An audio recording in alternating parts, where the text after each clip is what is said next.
If there are no further points of order, we come now to the 10-minute rule motion. Dr. Philippa Whitford. Thank you very much, Mr. Speaker. I beg to move that leave be given to bring in a bill to reform the universal credit application process to make provision about advice and assistance for claimants and arrangements for payments and for connected purposes. I welcome the Chancellor's removal of the arbitrary 7 waiting days, reducing the waiting time to 5 weeks. But the DWP's own data shows that a quarter of all claimants are waiting longer than 6 weeks at the moment. If universal credit is monthly because it's meant to be like a salary, then surely the maximum waiting time should be a month. And if the DWP can't deliver this, then the rollout should be paused. It must be recognised that 58% of universal credit claimants are paid fortnightly or weekly, and therefore do not have a monthly salary to see them through the waiting time. Many work on 0 hours or low hours contracts and are unlikely to have any savings to fall back on. The impact of this has been demonstrated by the Trussell Trust report of a 30% surge in food bank use in universal credit rollout areas. Universal credit arrived in my constituency last Wednesday on Budget Day.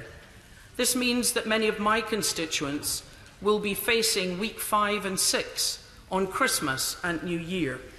That means going into the festive season and the hardest part of the winter without having received their universal credit. I welcome the increase in the advance loans to 100% of entitlement, but have to ask, if this can be worked out so quickly, why does it take so long to deliver universal credit?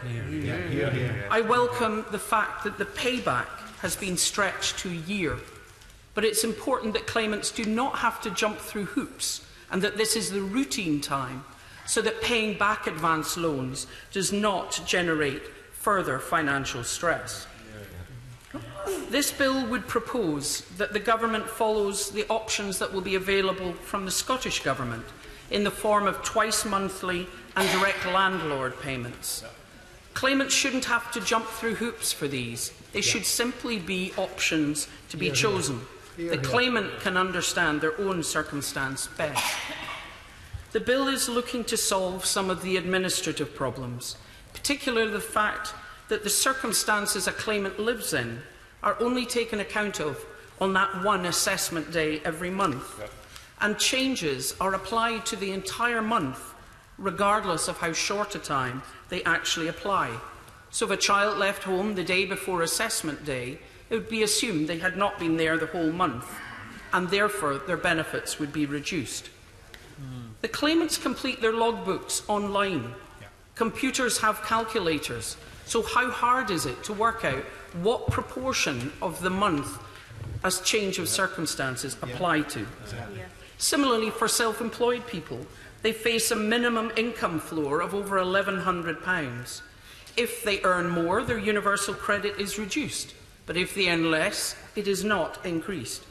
This doesn't take account of the variability of many self-employed professions, nor of the drop in income if they chose to have a short holiday with their family in the summer, nor the 4 extra public holidays at Christmas and New Year. There is a need to find a replacement for the award letter, giving a detailed breakdown of universal credit components. Some banks have been advised by their risk departments not to lend against universal credit at all. Many working people will now be receiving tax credits through universal credit, and this income may not be counted towards getting a mortgage. Those who are looking for loans may also be refused, and this could drive them into the hands of payday lenders and loan sharks. Trying to tackle this could also help to re-establish automatic passporting to other benefits, particularly free school meals. North Ayrshire Council in my constituency automatically registers children for free school meals, both to reduce stigma and to ensure children don't miss out. It's important we don't lose that advantage. And particularly, Mr. Speaker, this bill calls on the Government to make separate payments the norm. It is often described that universal credit should be like a salary. but salaries are paid to individuals, and it's quite Victorian to go back to the idea of the breadwinner. I certainly wouldn't be too chuffed if my salary was posted to my husband. Seriously, however, financial control is usually the first level of abuse. A survey of 4,000 people showed that 1 in 5 had faced financial control or financial abuse. Now, while these will not all be women, 88% were women in relationships. That means they are the vast majority. A woman with no money in her purse at all very quickly becomes isolated from her friends, from any support network, because she simply can't afford to go for a coffee. She feels embarrassed, she starts to withdraw, and ends up isolated. Over half of all women in abusive or violent relationships cite lack of money as the reason for not leaving. No woman should have to choose between poverty and abuse. This bill calls for both a cumulative and equality impact assessment to be both performed and published on all the welfare changes over the last 5 years. The biggest loss of income is the benefit freeze, the 2-child limit and the bedroom tax. But the issues involved in universal credit are compounding the problem. This bill seeks to find pragmatic solutions. It must not be forgotten that poverty is the biggest driver of physical and mental ill health. It has the greatest impact on children. It's hard to study if you're cold and hungry. It can blight their lives, ruin their educational chances, and reduce their chances of a good job in the future. Instead of ending up spending money on the blighted lives in the criminal justice system, dealing with drug addiction, or paying benefits to these children, we should invest in them now.